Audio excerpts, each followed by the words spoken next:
Técnica correcta para la toma de presión arterial.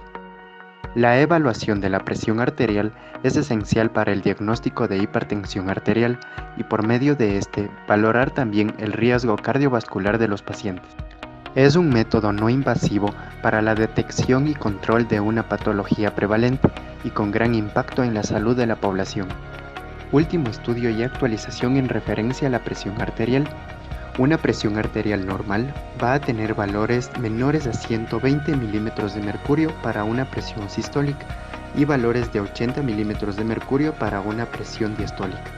Para una presión arterial elevada va a tener valores entre 120 y 129 milímetros de mercurio para una presión sistólica y menores a 80 milímetros de mercurio para una presión diastólica.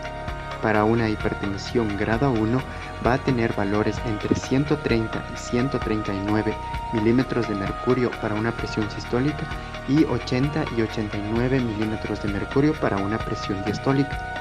Por último, tenemos una hipertensión arterial grado 2, la cual va a ser mayor o igual a 140 milímetros de mercurio para una presión sistólica y 90 milímetros de mercurio para una presión diastólica.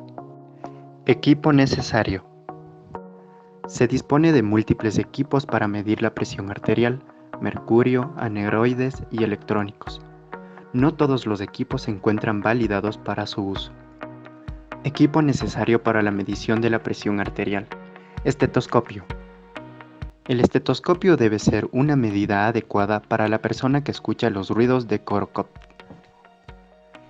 Esfigmomanómetro.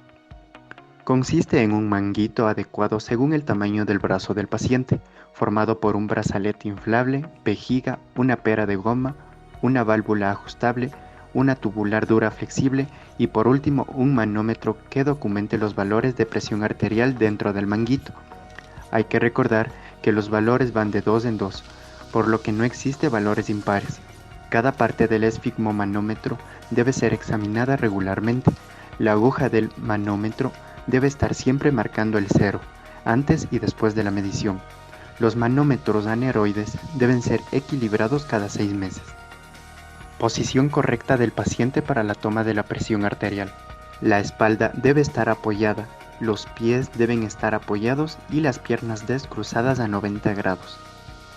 El brazo del paciente debe estar desnudo hasta el hombro, posicionado y apoyado a la altura del corazón en el cuarto espacio intercostal, flexionado a nivel del codo y la posición de la mano debe ser en pronación. Medición de la presión arterial. La posición media se determina midiendo la distancia entre el olecranon y el acromio. La circunferencia del brazo se mide a la mitad de dicha distancia. Una vez que se determinó la circunferencia del brazo, se selecciona el tamaño adecuado del manguito.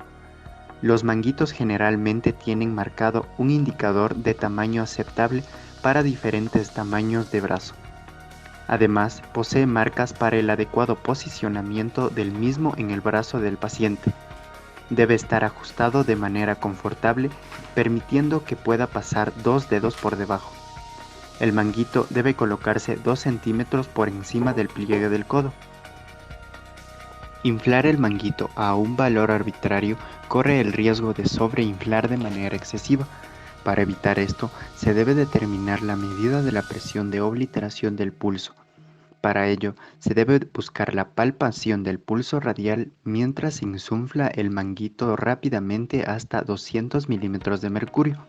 Luego, insuflando de 10 milímetros de mercurio hasta que desaparece el pulso.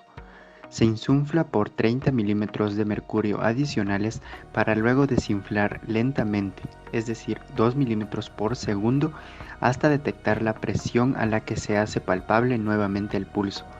Una vez que se determinó la presión de obliteración, está listo para medir la presión arterial.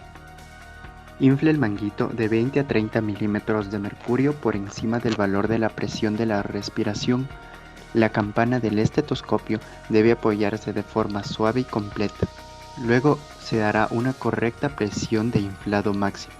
Se procede a un desinflado de 2 milímetros de mercurio sobre segundos sobre la tira. A medida que la presión del manguito disminuye, el flujo de la arteria braquial aumenta, creando turbulencia, la cual genera los sonidos de Korokov.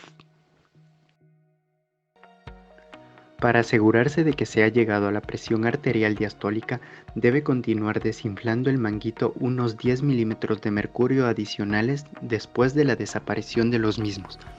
Se debe medir como mínimo 2 veces la presión arterial, separados por 1 minuto entre ambas lecturas. Por múltiples razones, existen discordancias importantes entre las mediciones, por lo cual se aconseja continuar realizando mediciones hasta que la diferencia entre los registros no supere los 5 milímetros de mercurio entre las mediciones de las diferentes presiones sistólicas entre sí y las diastólicas entre sí. La misma técnica utilizada con equipos aneroides debe ser empleada para la medición con equipos electrónicos validados.